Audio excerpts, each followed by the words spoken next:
Hello mga kabibig! Welcome back sa aming bagong YouTube channel. Ito ang pinakamaingay na YouTuber sa balat ng YouTube. Ako si Kabibig Maglebak-lebak na tang with evidence. Ako po, Ping Lacson, Senator Ping Lacson. Ginawang sangkalan si Chavit Singson. Naku po, nabuking tuloy ang script ni Lacson. Bakit yata parang natakot si Lacson para magtestigo itong si Chavit Singson hinggil sa mga flood control projects lalo na sa Ilocos. Dapat sana sa April 12, magkaroon ng Blue Ribbon Committee hearing at isa si Chavit Singson na maging resource person. Pero biglang nagbago ang ihip ng hangin. Kinansila ni Lacson mga kabibig. Si Chavit Singson of course, naka-ready na siya, natural sumabog sa galit. Diba? It's the time for Chavit Singson to explain, to yagyag, ibunyag ang lahat ng kanyang nalalaman, ng mga dokumentong hawak niya, ang mga posibleng ebidensya. Naku po, kaya parang naguguluhan si Lacson. Sino mo talaga ang amo mo, Lacson? Ang taong bayan or meron ka pang isang amo na takot ka na makaupo sa Blue Ribbon Committee hearing itong si Chavit Singson. Of course, hindi nyo mapipigilan, hindi nyo masusuhulan si Chavit Singson. Yan mga kabibig. Kaya napaisip tuloy ang mga tao, is Blue Ribbon Committee hearing still? Meron ba talagang dapat ba talagang paniwalaan? May kredibilidad pa ba ang Blue Ribbon Committee hearing? Sabi ng iba, nung pag-upo ni Lacson, wala ng kredibilidad. Oy, yung kay Marcolita, paano yun? Matindi na yun eh. O ang Diskaya, nagbulgar na ng mga pangalan ng kongresista. Pero nasaan na yung mga binulgar ng mga Diskaya? Para yatang nabaon sa limot. Para yatang gusto ni Lacson na mabaon din sa limot ang posibleng ibulgar ni Chavit Singson. And do you think Chavit Singson hahayaan lang niyang mawala na parang hangin at malibing sa hukay ang kanyang mga ebidensyang hawak, lalo na ang flood control project sa Ilocos? Naku po! Yan na ang sinasabi natin. Ang katotohanan, pilit tinatakpan pero sisingaw sa tamang panahon. Yung iba, takot, nagkansila, pero may panahon para dyan. So eto kabibig, ano ba talaga ang rason kung bakit, parang si Chavit Singson yata ang rason kung bakit hindi matuloy ang ang tawag dito, ang tawag dito, ang Blue Ribbon Committee hearing. Ito tingnan natin si Senator Ping Lacson, bakit ginawa mo namang sangkalan si Manong Chavit? Ha?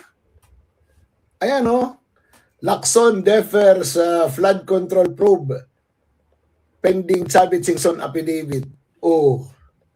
Bakit? Di ba ang deadline mo 7? Ito yung letter mo eh. Nasabi dyan, on or before April 7. Pinadala mo yung sulat mo. Ito Halak. Ayan 7 din. Papunta na kami doon eh. Magpa-file na kami ng affidavit. Alauna ng hapon. Ready na si Manong Chavit. Ayan Ay, oo. Diyan, nag-ano na siya, nagpapanotaryo na siya dyan. A day before. So, papunta na kami sa Senate na matanggap. Huwag ganun, sir. Di ba? Let us play it fair. Correct. Agree. Hindi si Manong Chavit ang dahilan bakit mo pinapostponed. Dito sa letter mo, one of the reasons is that ang sabi mo, the committee has deferred the resumption of the hearing pending the review and signing of the partial committee report currently before its members. Yun talaga ang dahilan, sir. You are making Manong Chavit the hostage of the signing of the members of the committee doon sa Blue Ribbon Committee report na hindi nila pinipirmahan dahil hindi sila sang-ayon. It is not about Manong Sabit. It is not even about his testimony. Ramdam ko rin ba? Kasi the same araw din yung impeachment hearing ni VP Sara sa Kongreso at itong hearing ng Blue Ribbon Committee. So napaisip ang mga tao, ay baka nag-cancel si Chavit para ang mga tao makafocus sa impeachment hearing nila ni VP Sara sa Kongreso. Kasi dalawang pinaka-importante ito impeachment ni VP Sara hearing sa Justice Committee at itong bulgar, eksklusibong pasabog ni Manong Chavit. So saan ka manonood? Dito kay Chavit Singson ako manood. Kasi ito kay VP Sara, itong mga ground for impeachment, recycled na yan Sinagot niya ni VP Sara sa naging unconstitutional pa nga yan sa unang impeachment. Dito ako kay Chavit Singson. 'Di ba? Pero ang ginawa ni Chavit, parang nakita ni Chavit, ay, dapat mag-focus sa impeachment ni VP Sara. So kinansilan niya at ginawa pa niyang rason si Chavit Singson.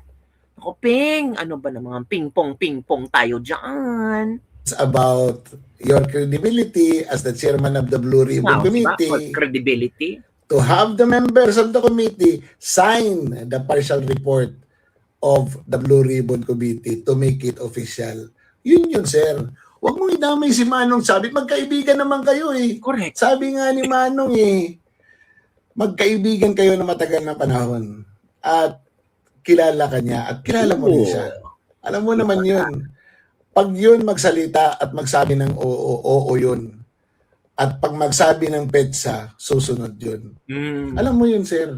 Kaya huwag mong gawing rason si Manong Sabit kung bakit hindi natuloy ang hearing. Kasi at the end of the day, malalaman din ng mga taong bayan kung ano talaga ang pinoproteksyonan mo. Correct. Ano ang ayaw mong pakinggan. Ano ang ayaw mong palabas dyan sa Blue Ribbon Committee. Nako. Dahil, sir, with all due respect, naman talaga we will go where the evidence leads us. Correct. Hindi naman talaga ganun. Because the evidence is overwhelming. Na money was delivered to Malacanang, hindi man lang natin tinitingnan. And that Ilocos Norte. Tama itong 18 ex-Marines, hindi man lang nagpa-hearing ang Senado. Di ba si Amy Marcos, di ba siya ng petisyon na magkaroon ng resolusyon na mag-hearing, pero parang binasura lamang. Parang dinedma nila. May pinagtatakban ba sila? Huwag mo namang At dahil hindi pinatestify si Manong Chavit sa Blue Ribbon Committee, nagalit si Manong. Ipapairam niya yung kanyang mga Egypt, libreng sakay. Ibang klaseng magalit si Manong. Kaya galitin nyo ng galitin, baka ilibre niya ang buong Pilipinas ng sakay. Ang mga Egypt niya. Ang birang buhay to. Manong, pabuhay ka. Ang galing mo talaga. Hindi ka talaga nauubusan ng iniisip na mga paraan para makatulong sa mga naghihirap ng mga taong bayan. Na sa palagay ko at sa palagay din ng iba, parang hindi naman inaasikaso ng gobyernong ito ngayon. Tama. Dahil iniisip nila paano depensahan yung kailang mga ninakaw. At yung budget ng 2025 at 2024 na kinikwestiyon ng Korte Suprema at marami pang ibang issue. Correct. Na kinasasangkutan ng masalimuot, magulo, at aywan ko kung ano pa pwedeng may describe. Daming pera na sayang sa panahon na to. 2024 to 2026 ang program funds, oral arguments. Grabe, ang daming nasayang. Ang daming ninakaw. Grabe, itong admin na to, grabe. Parang nagtapon na ng pera, nagtapon na ng taxes, mga kabibig. Ito si Manong Chavit. Tingnan tayo. Update na lang po sa affidavit na pinasusimiti sa iyo ng Senado. Dala ko noon, pero alas 9 pa lang, pinigil na ako eh. Oh. Ang sabi sa akin, pupunta ako doon sa alas 7, hanggang alas 5 ng ang hapon. Alas 9, may sulat na hindi matutuloy. So wala po akong kasalanan doon, nakahanda po ako. Nandun po ang affidavit ko. Ibibigay ko anytime na ni Senator Lacson. So, babalik ka po ba ng Senado? Babalik ako, gusto ko pumunta, sila pumigil eh. Ano po ang dahilan? Bakit hindi tinuloy? Yung committee raw. Pero yung affidavit na sinasabi, nakahanda ako, nandun ako sa malapit lang sa Senate. Nag-aantay lang ako ng oras dahil alauna naman sila pupunta, alas 9, dumating na yung sulat na hindi matutuloy. Pwede po ba i-share niyo sa akin? So maaga para si Manong Chavit nagpunta doon, di ba? Ngako po, ang dami mga trolls, mga bashers. Oh, Update na lang grabe ang mga bashers nila. So yun po kabibig, ang latest trending news. So far, meron na bang reaction si Ping Lacson sa sinabi ni Manong Chavit? Para yatang tahimik si Ping Lacson na. Natakot ba si Ping Lacson kay Manong Chavit Singson? Huwag mong gamitin. Huwag mong gamitin si Manong Chavit kasi Manong Chavit is always on time. Alam niya ang ginagawa niya. Hindi mo siya maloloko, Ping Lacson. So ano ang iyong reaction hinggil dito? Tahimik ka. Bakit? Ayaw mong kalabanin si Manong Chavit.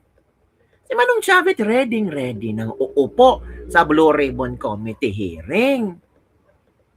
'Di ba? So, pinapospon nyo kasi takot kayo kay Manong Chavit kung anong sasabihin sa Blue Ribbon Committee, kung ano ang mga pasabog ni Manong Chavit at baka ito ang pag-uusapan after ng Blue Ribbon Committee kung sakali si Manong Chavit ang uupo at magpasabog ng mga totoong ebidensya. Naku po, sira ang script ninyo. Mas lalong masisira. Mas lalong madadagdagan yung Blue Ribbon Committee report nyo na hindi pa rin pinalabas until now. Grabe. Diba? Ang Blue Ribbon Committee hearing nagsimula 2025. Mga around September? October, November? Tapos sabi ni BBM, sa December, hindi na kayo magpapasko. May magpapasko sa kulungan. Wala. Ngayon Abril na. Wala pa rin committee report. Anong nangyari? Pati mga aso tumatahol na. Ang tinatahol committee report. Ilabas nyo na para malaman namin. Ang ICI, kumusta na ba? Alive and kicking pa ba? Para yata nagsilayasan na yung mga nandoon eh. Ay, nako. Yun lang kabibig ang ating dito sa Lebak for the day. Don't forget to like, subscribe, and share this video. Manong Chavit, ang powerful mo. Natakot sila sa iyo, Manong Chavit. Tapos ikaw pa ang ginawang dahilan kung bakit kinancel ang Blue Ribbon Committee hearing. Wag ba, Manong Chavit, no? Bye everyone. See you next time.